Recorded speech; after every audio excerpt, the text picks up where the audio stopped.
بسم اللہ الرحمن الرحیم الحمد للہ رب العالمین وصلی اللہ علی محمد وآلہ الطاہرین۔ بحث چل رہی تھی شیعہ کے لغوی اور اصطلاحی معنی کے سلسلے میں۔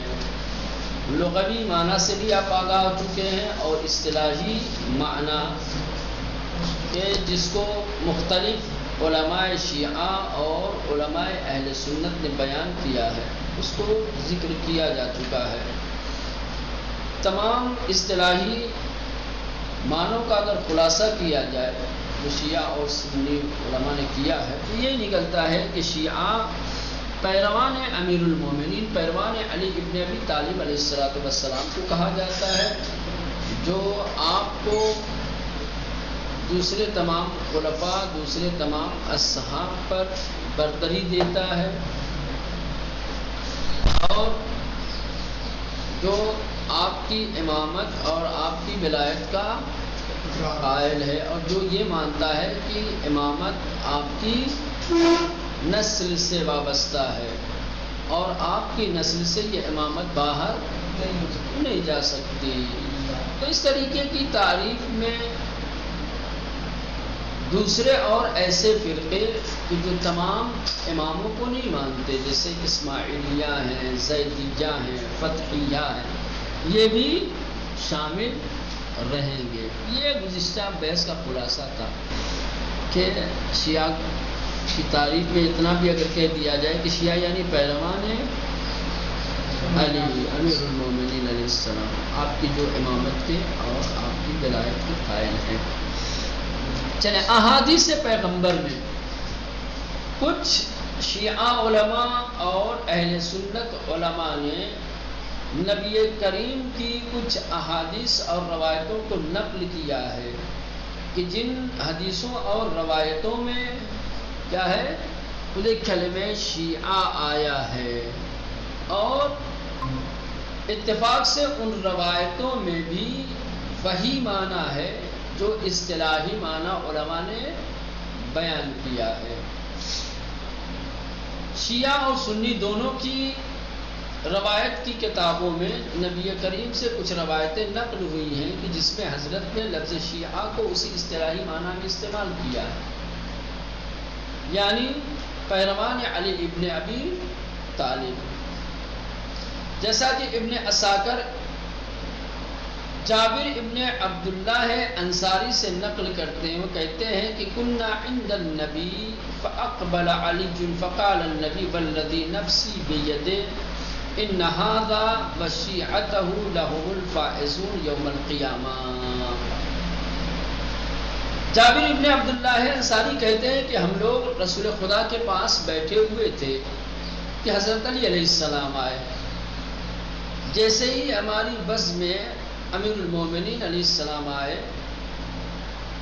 تو نبی کریم نے فرمایا والذی نفسی بیدہ، قسم ہے اس ذات کی کہ جس کے قدرت میں، جس کے اختیار میں میری جان ہے، ان ھذا وشیعتہ، اشارہ بھی کیا کہ یہ اور اس کے پیروکار لہم الفائزون یوم القیامہ، قیامت کے دن کامیاب ہوں گے۔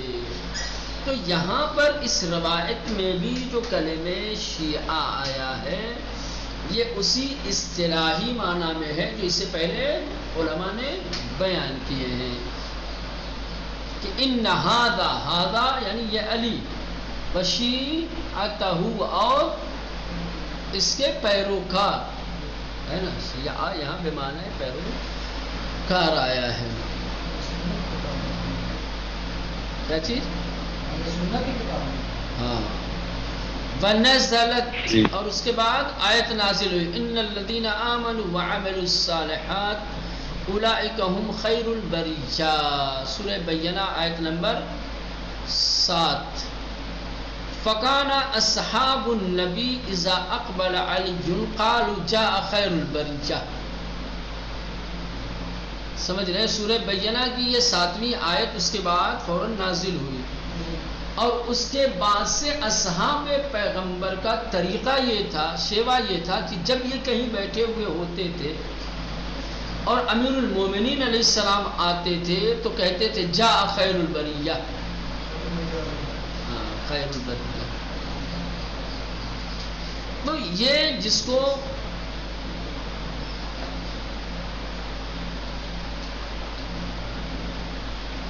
سیوطی نے الدر المنصور میں جلد نمبر 6 میں نقل کیا ہے. تو یہ ایک روایت کہ جس روایت کے اندر پیغمبر اسلام نے کیا ہے کلمہ شیعہ کا استعمال کیا ہے، اور یہ کلمہ شیعہ اسی اصطلاحی معنی میں بیان ہوا ہے جو پہلے گزرتی یعنی پیروکار. دوسری روایت ابن حجر از ام المومنین ام سلمہ سے روایت کرتے گفت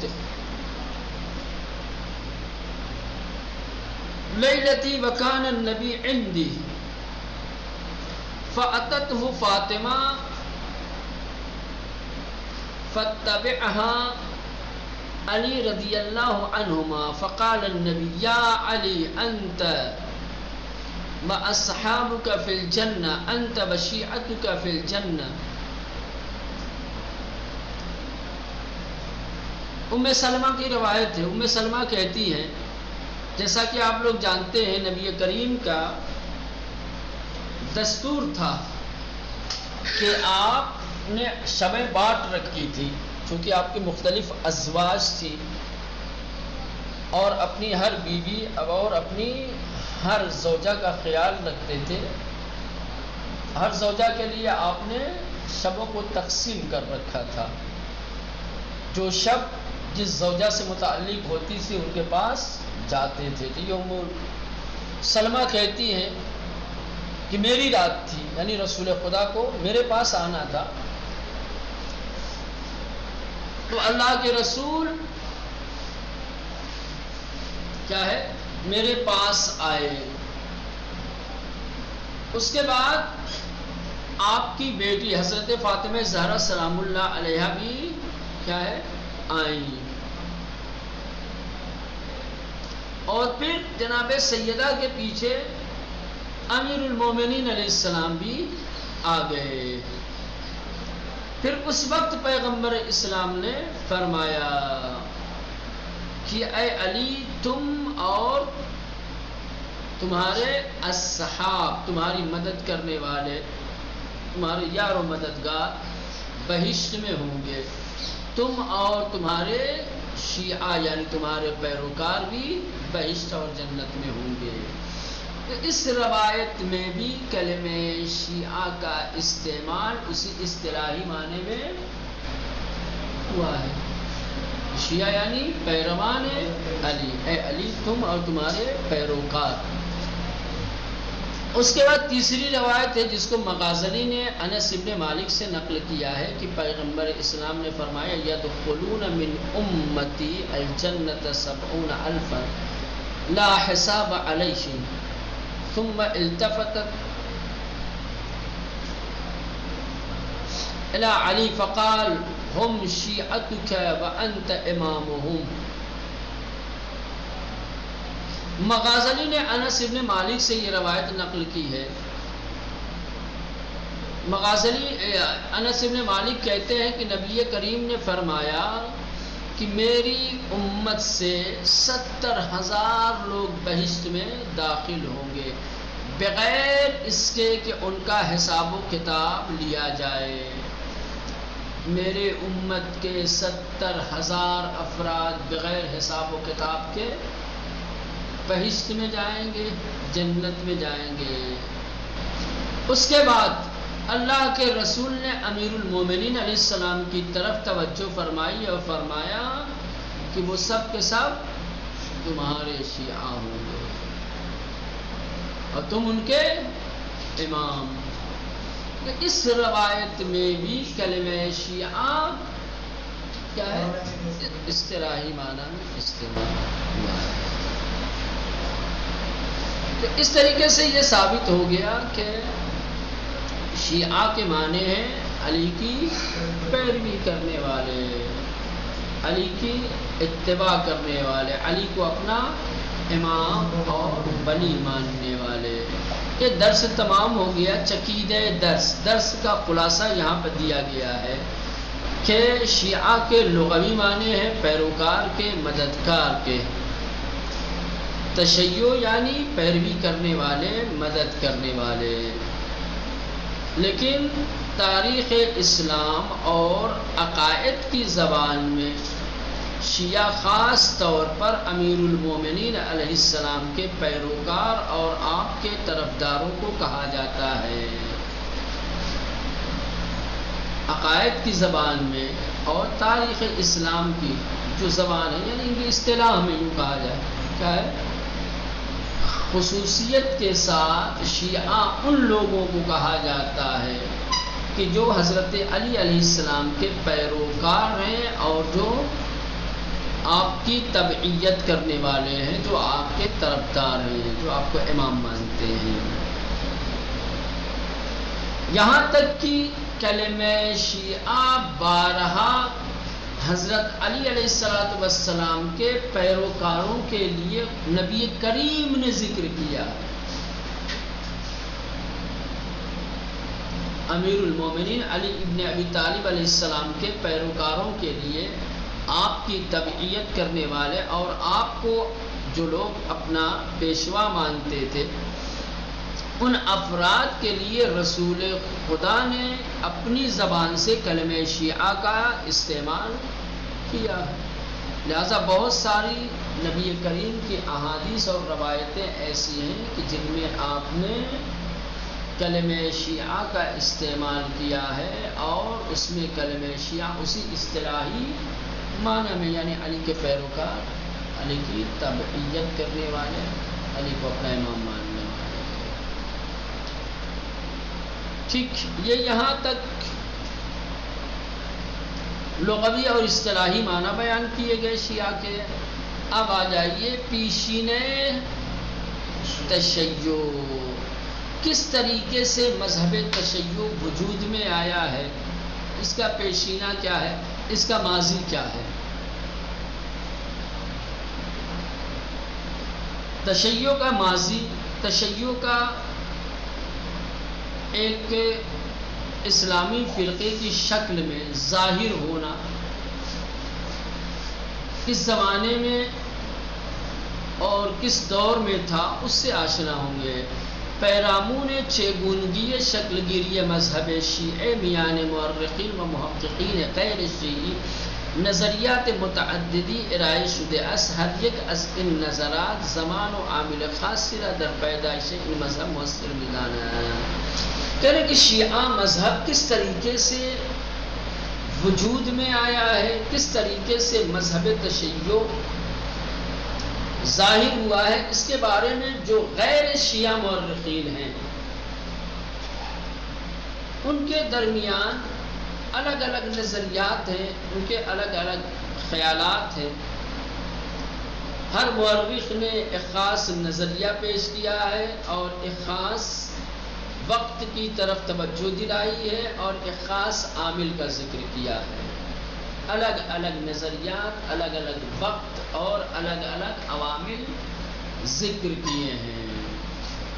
کسی نے کچھ بتایا ہے، کسی نے کچھ نظریہ پیش کیا ہے، کسی نے کہا زمانے پیغمبر میں، کسی نے کہا زمانے پیغمبر کے بعد، کسی نے کچھ. اب یہ آئے گی ساری بحث مفصل سمجھنے، اس لیے میں یہاں پہ زیادہ ٹھہر کے توضیح نہیں دے رہا ہوں.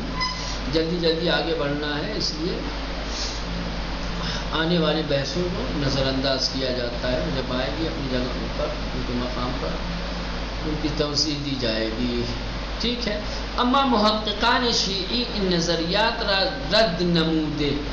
شیعہ مؤرخین نے غیر شیعہ مؤرخین کی نظریات کو رد کیا ہے، نہیں مانا ہے. غیر شیعہ نے شیعوں کی پیدائش اور ان کے وجود میں آنے کے سلسلے میں جو نظریات بیان کیے ہیں، وہ نظریات شیعہ مورخین کو قبول نہیں ہیں. شیعہ انہیں قبول نہیں کرتے، ان کے پاس اپنی دلیلیں ہیں، اس سب کو رد کیا گیا ہے، ٹھکرایا گیا ہے. اور ان کے نظریات کے مقابلے میں شیعہ مورخین نے اپنے نظریات پیش کیے ہیں، اپنے نظریات رکھے ہیں. انشاءاللہ اس درس میں اور 2 آنے والے مزید دروس کے اندر انہی نظریات کو بیان کیا جائے گا کہ اہل سنت کے نظریات کیا ہیں، شیعوں کے نظریات کیا ہیں، یا اہل سنت کے غیر شیعی مؤرخین کے نظریات کے مقابلے میں شیعوں نے کیا نظریہ رکھا ہے۔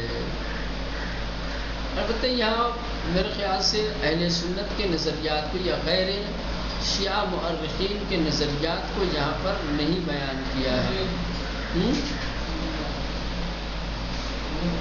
صرف شیعوں کے نظریات کو ہو سکتا ہے کہ اسی کے ضمن میں اہل سنت کے نظریات کے بیان کریں یا اس کی طرف صرف اشارہ کر دیں، کیونکہ اگر تفصیل پہ اتر جائیں گے تو یہ سب بحثیں بڑی تفصیلی ہیں۔ ایک طرف اہل سنت کے نظریات کو لایا جائے تو انہوں نے شیعوں کی شکل گیری اور ان کے وجود میں آنے کے سلسلے میں کیا نظریہ پیش کیا ہے، کس وقت کی طرف اشارہ کیا ہے، عوامل میں کس عامل کا ذکر کیا ہے کہ کس وجہ سے شیعہ وجود میں آئے، شیعہ کے وجود میں آنے کا سبب کیا تھا، ٹھیک ہے، ان کی تفاصیل کو بیان کریں، پھر تفصیل کے ساتھ ان کے نظریات کو، ان کے بیان کردہ اوقات کو، ان کے بیان کردہ اسباب و عوامل کو ایک ایک کر کے رد کریں تو کتاب بہت ضخیم ہو جائے گی، بہت تفصیل ہو جائے گی، تو شاید اس کی وجہ سے یہاں پر اس کو پیش نہیں کیا گیا ہے، یعنی غیر شیعہ مؤرخین کے نظریات کو بیان نہیں کیا گیا، صرف شیعہ مؤرخین کے۔ شکل گیری شیعہ پس از وفات پیغمبر، نبی کریم کی رحلت، نبی کریم کی وفات کے بعد شیعہ وجود میں آیا ہے۔ گروہی از مورخین و محققین برآنند کی مذہب شیعہ پس از وفات پیغمبر اکرم صلی اللہ علیہ وآلہ وسلم و در جریان طرح مباحث مربوط به جانشینی و خلافت آن حضرت به وجود آمد، یعنی ان زمان کی مہاجرین و انصار در سقیف بن ساعد اجتماع کردن تا تکلیف جانشینی پیغمبر را معین کنند۔ گروہی از اصحاب و عنوان اعتراض به انتخاب ابو بکر و با اعتقاد به ان کہ علی ابن ابی طالب سزاوار و شائستہ خلافت است در خانہ علی اجتماع کرده و از بیعت با ابو بکر سرباز زدن، لہذا ان گروہ کو عنوان شیعہ علی شہرت یافت۔ یہ پہلا نظریہ ہے کہ شیعہ وفات پیغمبر کے فوراً بعد وجود میں آیا ہے۔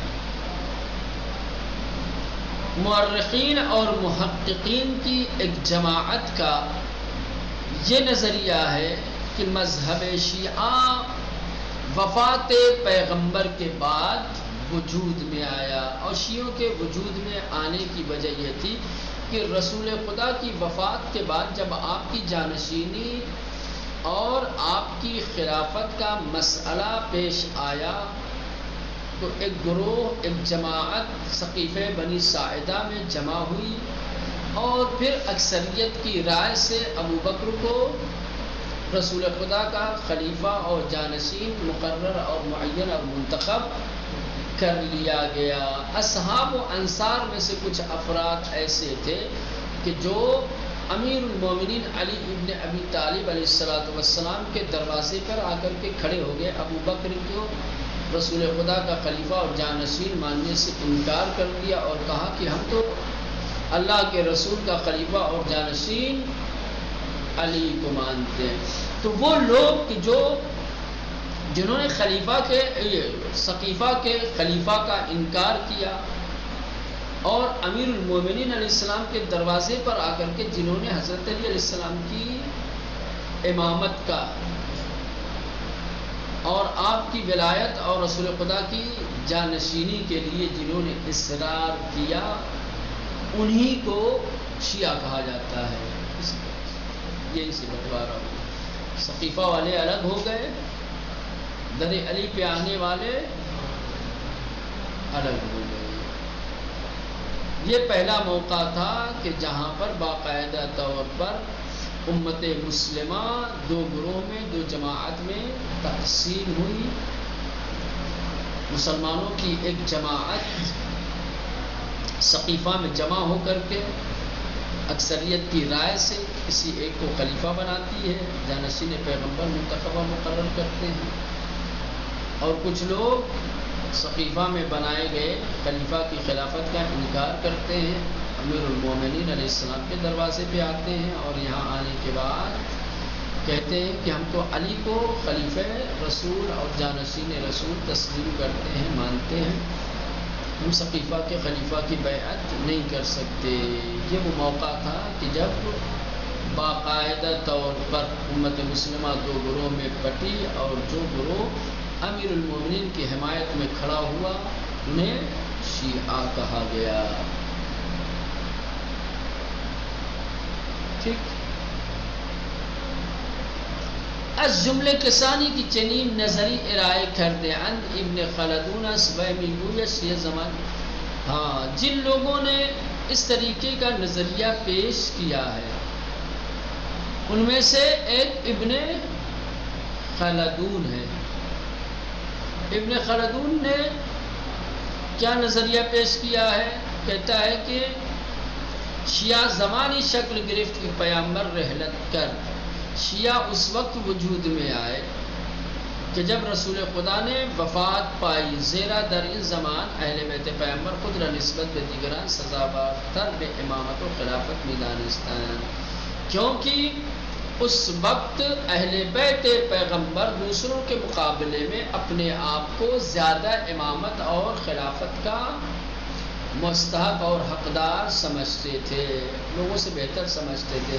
وگروہی از اصحاب نیز پیرو علی بودند، اور اصحاب پیغمبر میں سے کافی اصحاب ایسے تھے کہ جو حضرت علی علیہ السلام کے پیروکار تھے اور آپ کو ہی خلافت کا حقدار سمجھتے تھے۔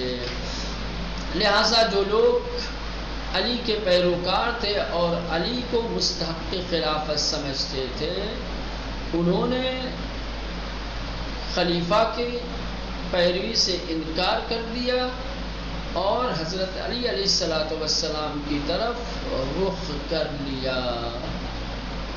یہ ابن خلدون کا نظریہ ہے۔ بقیہ مباحث انشاءاللہ آگے چل کر کے آئیں گے۔ آخر الدعوانا الحمد للہ رب العالمین۔